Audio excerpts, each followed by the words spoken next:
Hello, welcome to the Lately in JavaScript podcast. This is episode 56. I'm Manuel Lemos, and as always, I have here with me Artur Sosins from the warm or cold Latvia.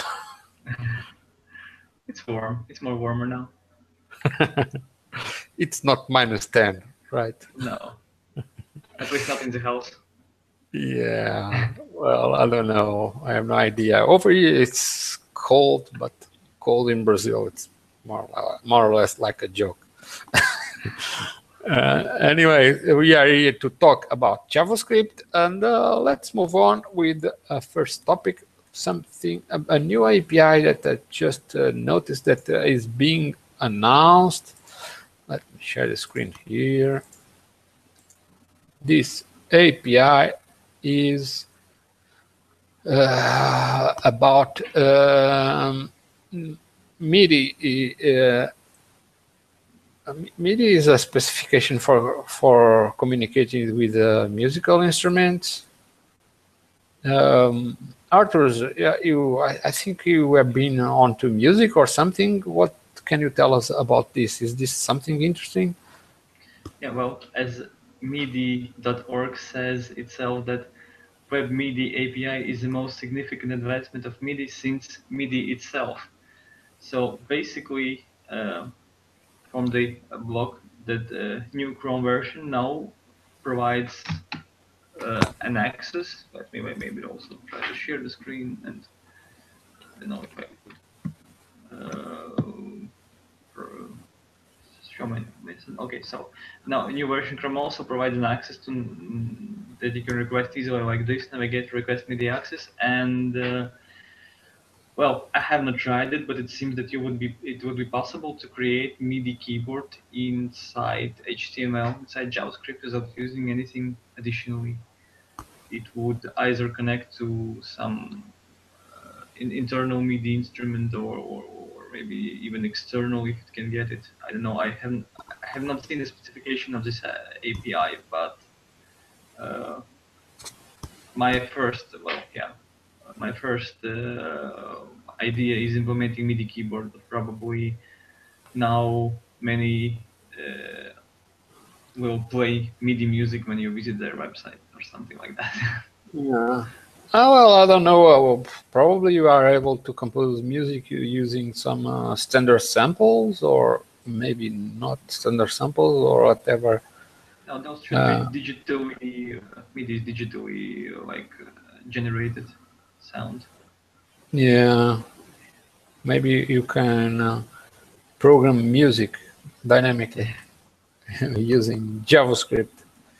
So this web API is supposed for something that you can communicate from the browser with some instrument, or maybe some emulation of a instrument. Imagine the music changes based on the speed you scroll the website, like a Doppler effect. Oh, I see. So, well, let's wait and see. This is very new. It was sort of announced last month. So let's wait and see. Because there is already an API for audio, but it's basically to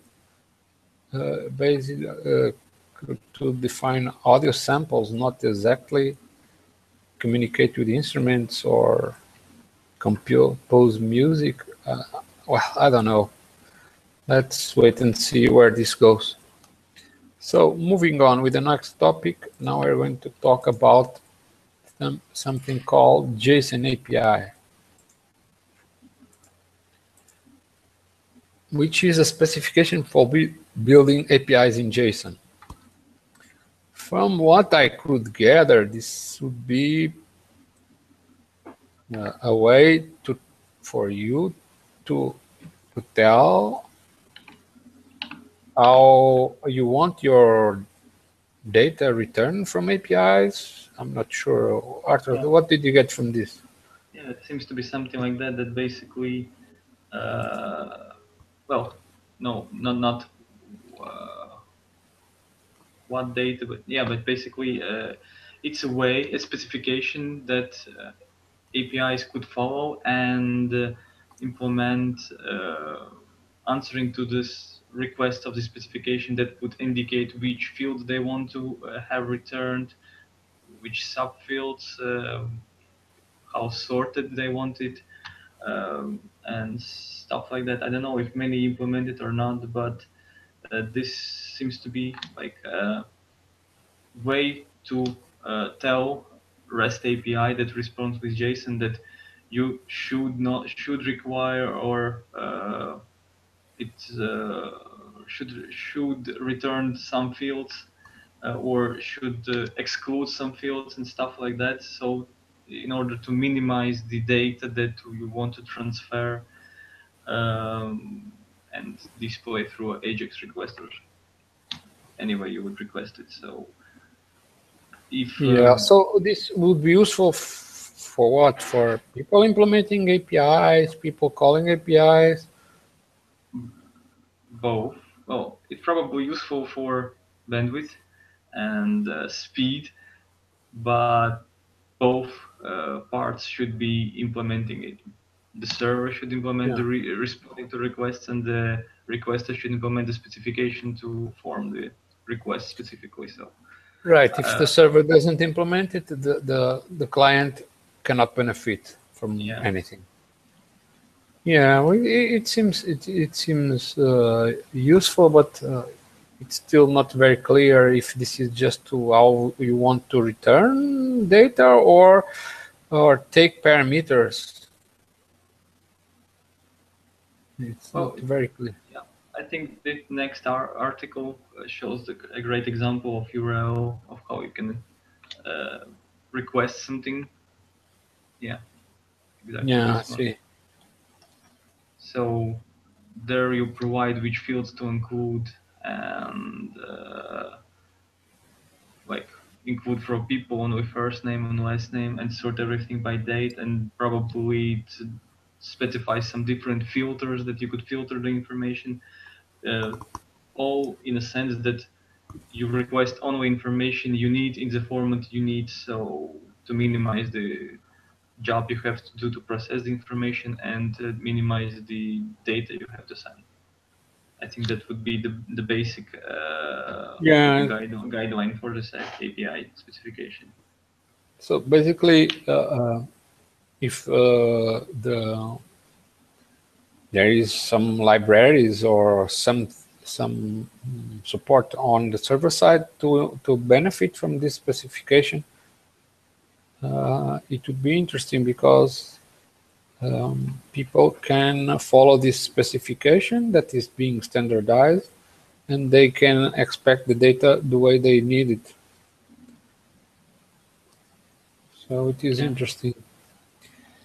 Let's see if it sticks and if many will use it or not. Yeah, if it takes adoption. I've seen some APIs, and I think maybe LinkedIn or something that you can, for instance, follow this more or less this convention of specifying I want these fields and fields separated by a comma, and they return those fields.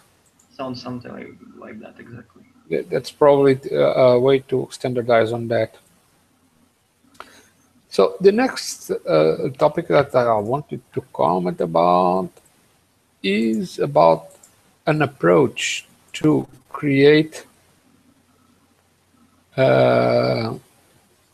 style sheets either dynamically or programmatically, because we have standards like SAS, well, not standards, we have approaches like SAS and LAS that you can use a sort of template syntax, but this JavaScript to object to CSS compiler is basically to create style sheet definitions.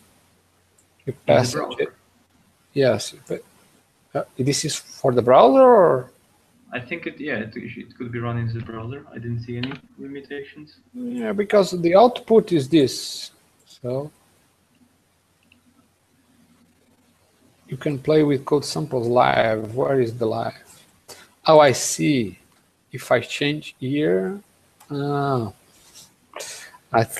did not realize this is a text input.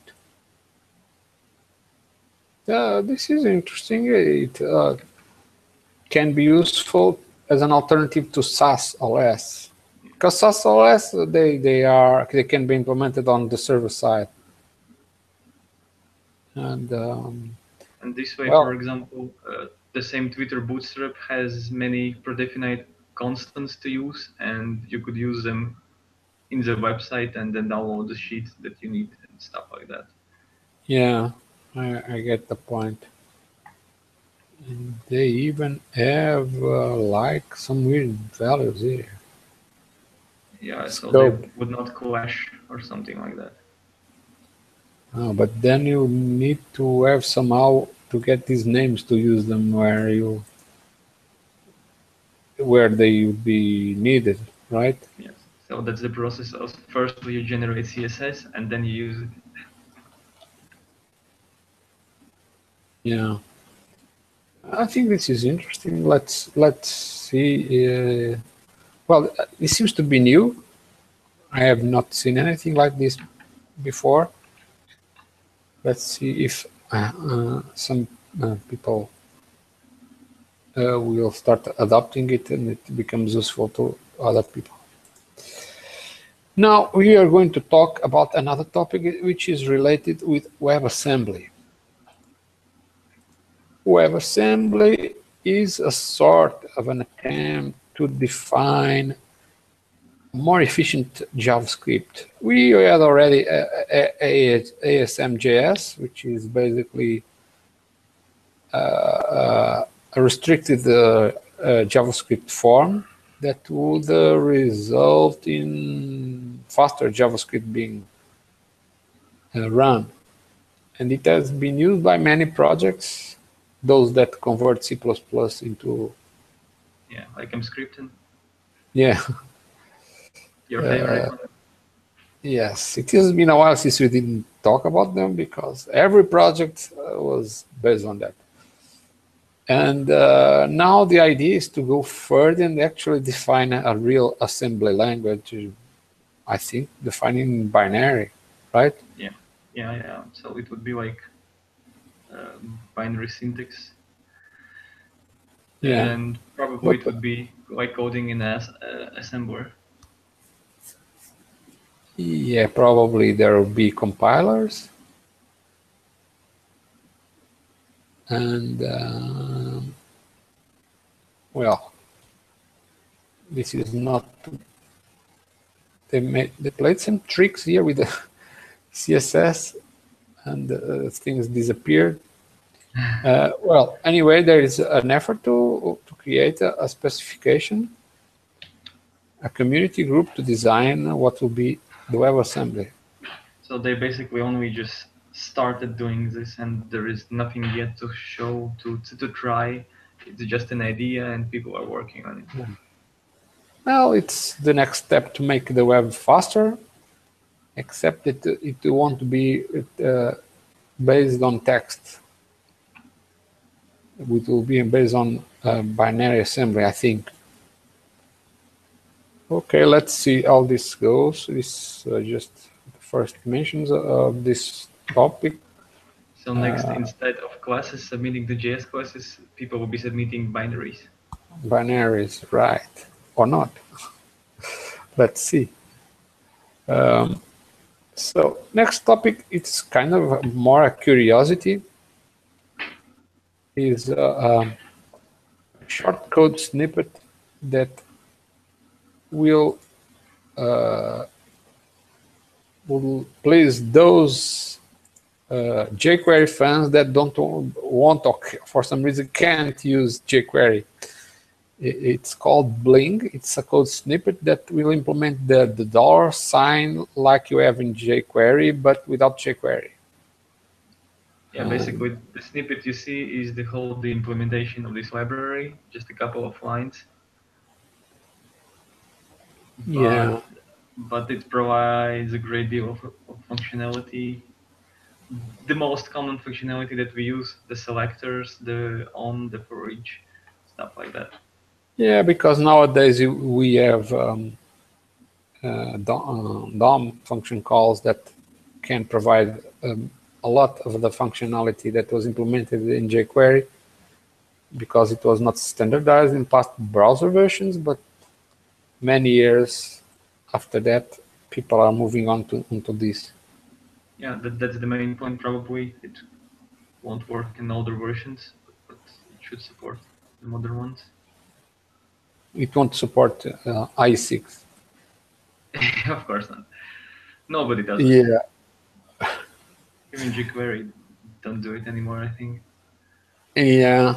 It's not just the dollar, it's also the on function, just to register event listeners. It does not, it no longer uses that syntax that we used to make it work in IE, right?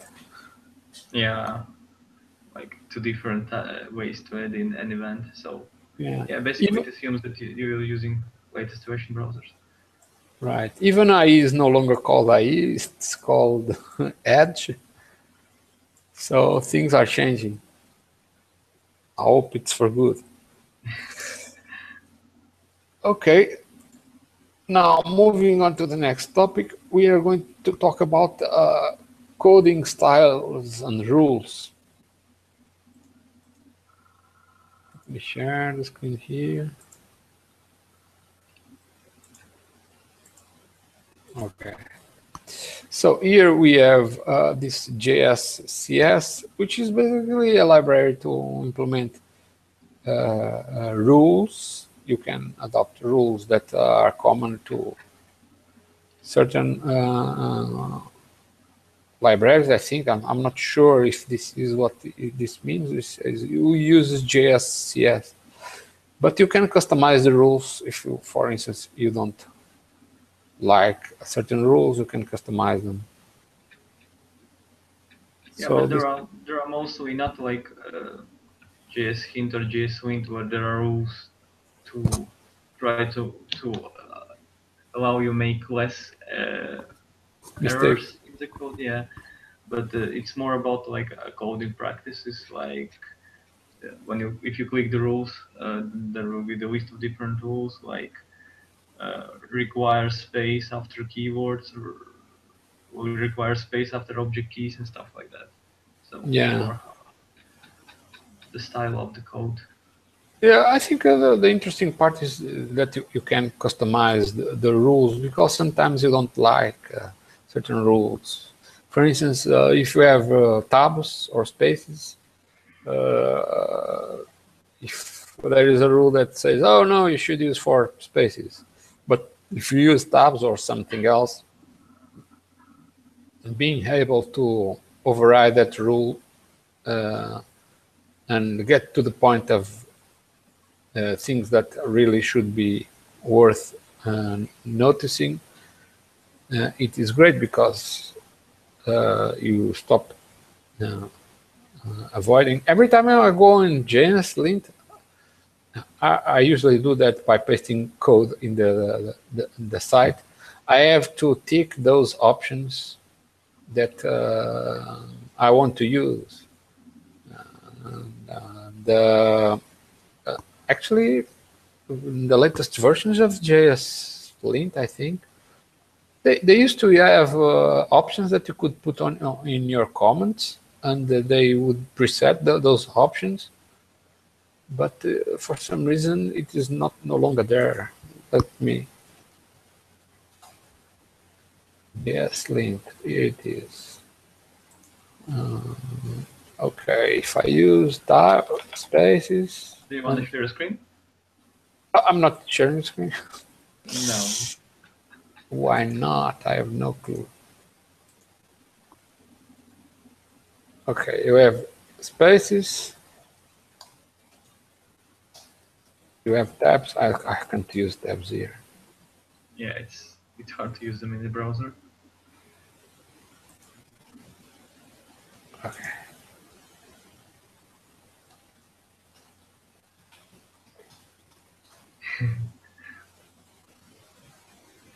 Okay, there are no functions, but if I use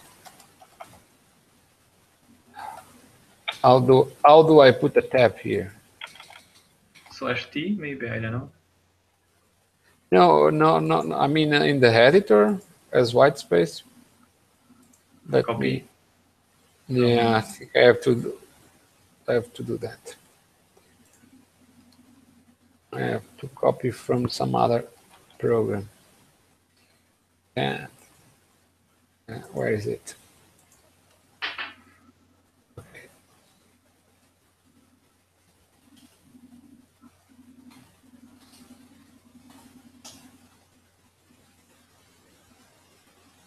Well. Oh yeah. It doesn't like blah. But also use spaces, not tabs. Okay, so I used to put here to take the messy. Yep. Okay.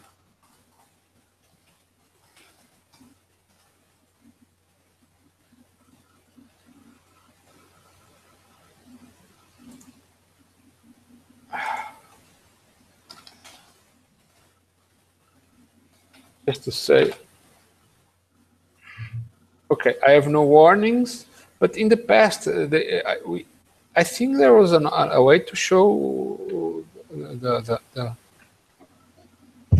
the option, so they don't have to click the messy spaces, not tabs.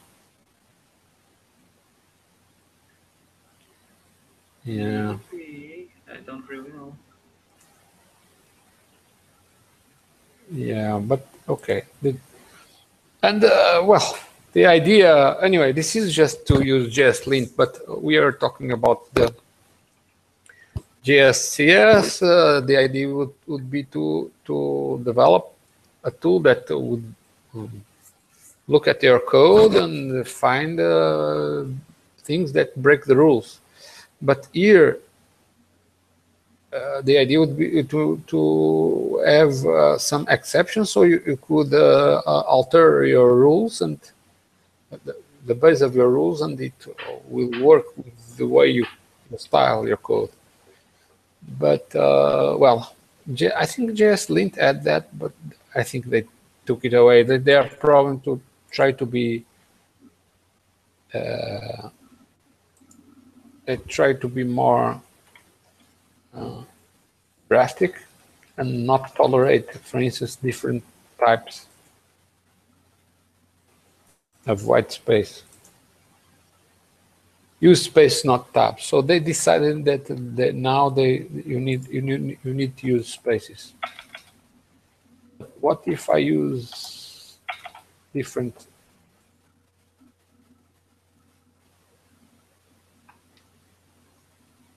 Var at column 0. Yeah, I cannot use spaces. I cannot. If I use. Okay. Yeah.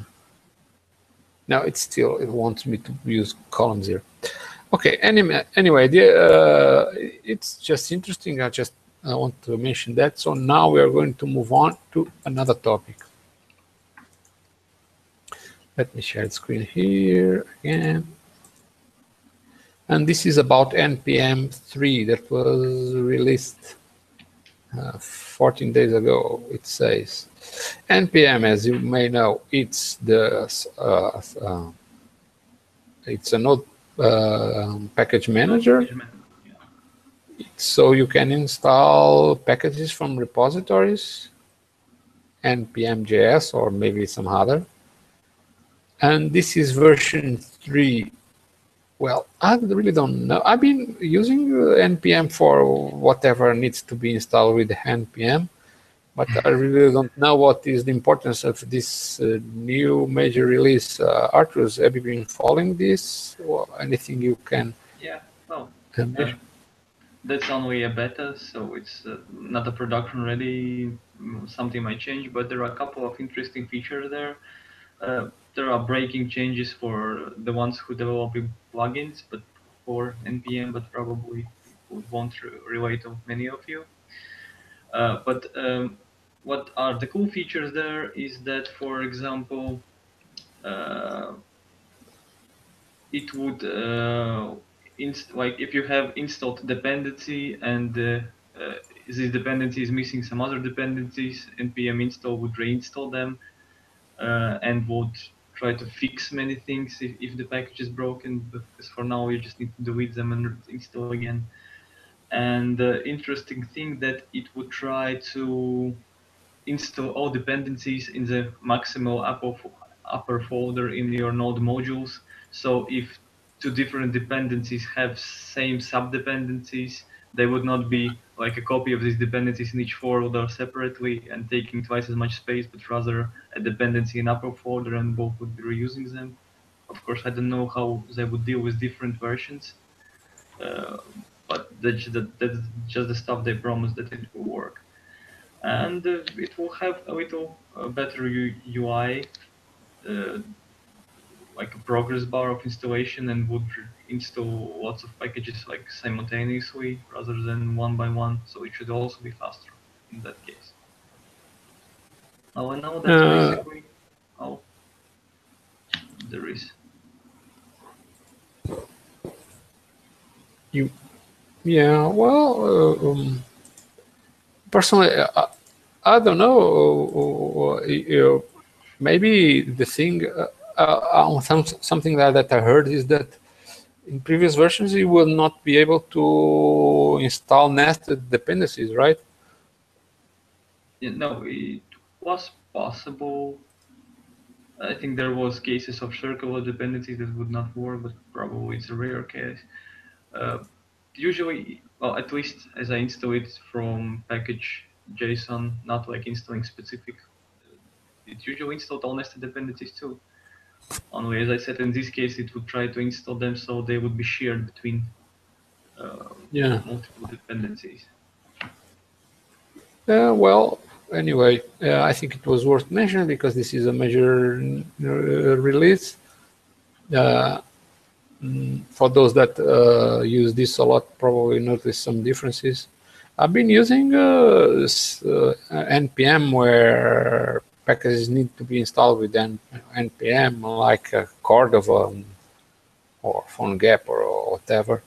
But after that, sometimes you just you no longer use npm, you use Bower or some other library to install. Yeah, for browser dependencies, yes. Browser dependencies, and so it no longer applies. As long as you can install Bower, it's all right. You use npm to install Bower, and then that sounds like you use Internet Explorer to install Chrome or something like that. It's exactly that's a good analogy. Anyway, okay, maybe there are more things to mention. This is just a pre-release. You call it beta. Not sure if beta is the word, but okay, it's written. It's beta software, yeah, so it's a pre-release. You can call it beta. And okay, let's move on. The next topic is about just to mention that last month it was the 16th anniversary of PHP classes site. As you may know, PHP classes is the basis of JS classes. And just to mention, coincidentally, it was also the month of PHP made completed 20 years, but that's another topic. We talked about it in the PHP podcast. So if you want to know about it, just go and listen to that. Related to that, I just mentioned something that is still missing in PHP that is somewhat related with JavaScript, which is the fact that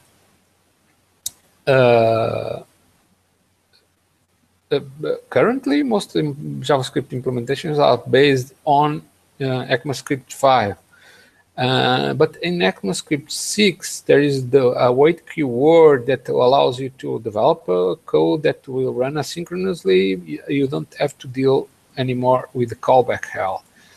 And as we mentioned before, Node.js, or I think it was IOJS, that is starting to implement ECMAScript 6 features. So I'm not sure if the await keyword is already available there, but if it is available, it will be interesting. And I think that will make Node.js in general more interesting as it is today, because dealing with the callback hell is A hell. a hell. A hell that is a hell. And For basically, lack of better analogy. yes, exactly. And this is just to mention, this was mentioned in this article because PHP does not yet have the await keyword on the main implementation of the language. But there is the hack language that is implemented by Facebook that already has something like that. So it's possible that PHP will play a bit of catch up on that. Anyway, the reason I mention here is that since there is sort of a competition, but what development environment will prevail in the future for web development?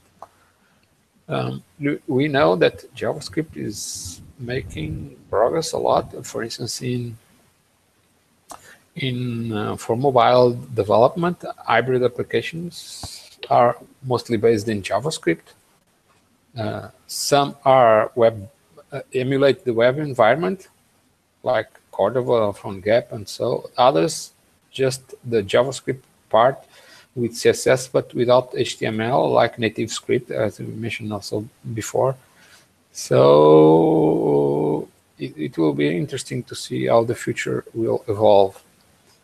Anyway, I also mentioned this article because there are some developments that took place in PHP classes also affect the JS classes side, namely the package recommendation system that also exists, but unfortunately in JS classes side is not so popular. It hasn't been used much, but there are some package recommendations there, and the Innovation Award Championship of at the Nations introduced last year has been motivating a lot more developers to send their packages. Not many, but more. And last year, France as a country has won. And we didn't even comment much about it, but unfortunately, because the winner of the Innovation Award for some reason disappeared. I don't know. I hope nothing bad happened to him, but since he stopped replying, I don't know. He didn't even mention much about that. Anyway, the Innovation Award is also in the JS classes site, and one recent feature implemented there is that if somebody submits a request and then somebody wants to provide a solution that is not yet approved, now there is a way to submit that package that may be in a queue, and when the package is approved, it will be automatically listed as recommendation by the author that submitted it. So it is interesting. There are some developments that do not apply to the JS classes site, but the feature plans will be implemented that will affect both sites. Basically, a better search system that will be more flexible and do not have so much limitations as the current one, and also have provide better ranking of the results. And also in the future, it is planned to have package recommendations appear in the search results. And the PHP classes site completed 16 years. The JS classes site will complete 5 years in August. It's a long time. Unfortunately, it has not grown as much, but it's okay. It has been useful to many people, and I hope it continues to be even more useful. So with this, we practically ended this podcast. I would like to thank you, Arthur, for coming once more. And next month, we have more interesting JavaScript topics to talk about. On my behalf, that is all for now. Bye. Bye.